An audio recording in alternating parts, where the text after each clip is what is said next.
Every year, Brigada Eskwela reminds us that education is not just the responsibility of our schools. It takes a whole community working together to give our children the best possible start.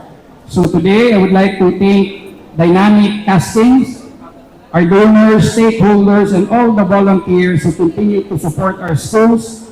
Your generosity and willingness to help make a real difference in the lives of our students. Pagbalik sa ako yung balik-balikon. Daghan, jukit salamat kaninyo. Special mention kay ni ng Eric o ni Ate Karen, kay ang iyang sister, wife sa akong igagaw ni Consal Anjon Ikalina. To our teachers, thank you for always going above and beyond.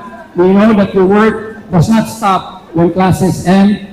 And to our parents, thank you for being active partners in your children's education. As your mayor, I've always believed that one of the best investments we can make is in our young people. When we improve our schools, we invest in the future of Mandaue. What I like most about Brigada Eskwela is that it brings people together. It doesn't matter what position we hold or what organization we belong to. We all come together for one purpose, to help our children succeed. So let's continue the spirit of volunteerism, cooperation, and community service, not just today, but throughout the school year.